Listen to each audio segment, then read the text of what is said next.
এক যুবক রাসূলুল্লাহ সাল্লাল্লাহু আলাইহি ওয়াসাল্লামের সামনে এসে মুসলমান হয়েছিল। তো মুসলমান হয়ে বলছে, ইয়া রাসূলুল্লাহ, আমি মুসলমান হলাম ঠিক আছে, কিন্তু আমি জিনা করার অনুমতি চাই। নাউযুবিল্লাহ।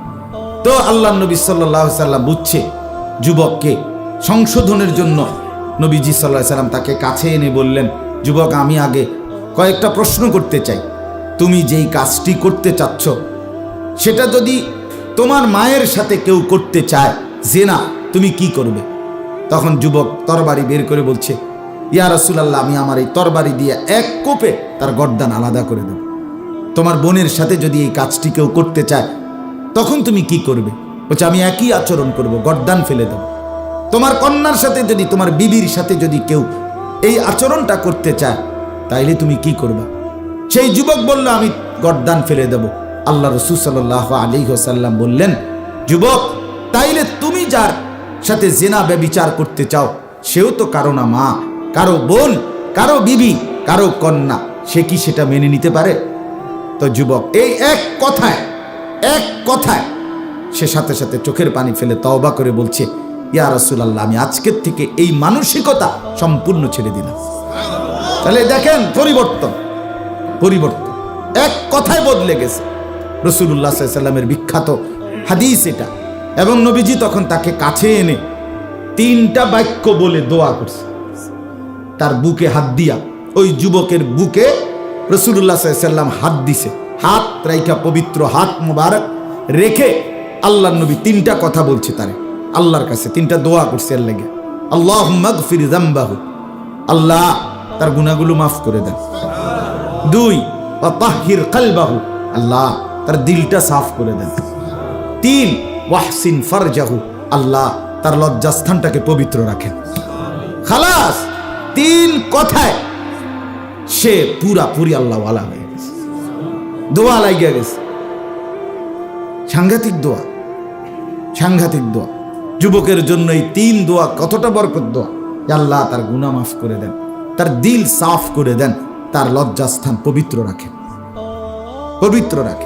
এই জন্য এই আসা যাওয়ার দ্বারা, এই দোয়া নেওয়ার দ্বারা নিজের মধ্যে আখিরাতের ফিকির আসে, ইবাদতের ফিকির আসে, মজা আসে, নিজের ভিতরে নতুন নতুন করে আমলের জজবা আসে। মনে রাখবেন, আজকে আমি সকালেও মহিলাদের মজলিসে বলছি, কোরআনুল কারীমের মধ্যে আছে প্রত্যেক মানুষের নফস, মনের চাহিদা, এই যে আমাদের ভেতরের চাহিদা, প্রত্যেক মানুষ, একেবারে আব্দুল কাদের জিলানী হোক, প্রত্যেক মানুষের মনের চাহিদার প্রথম দাবি গুনাহ। চাহিদার প্রথম দাবি গুনাহ। প্রত্যেক মানুষের মনের চাহিদার প্রথম দাবি করে গুনাহের প্রতি। কমপক্ষে গুনাহ শুধু পাপ করা না, পাপ কাজের পরিকল্পনা করা, অথবা নিজের সময়টাকে অযথা ফালতু কাজে নষ্ট করা, এই সবটাই গুনাহ। আর নফস প্রথম বলে এই গুনাহ করতে, ফাআলহামাহা ফুজুরাহা, এই প্রথম এলহাম করে। প্রত্যেক মানুষের নফসের মধ্যে প্রথম এলহাম করে, প্রথম এই কথা আসে ফুজুর, গুনাহ। এরপরে এইটাকে ফাড়া দিয়া, মানে এইটার ঘাড়ে পাও দিয়া, এরপরে এটাকে পিছাইয়া ওয়া তাকওয়াহা, আল্লাহর বন্দিগি নেক আমল করতে হয়। এই জন্য মনে রাখ, 40 বছর যার কোনোদিন মনে করেন জামাত ফৌত হয় নাই, এক ওয়াক্ত, এই 41 বছরের সময়ও নফস তারে বলতে চেষ্টা করে, আচ্ছা যাই সারি, যাইও আর কি, আরো 3 মিনিট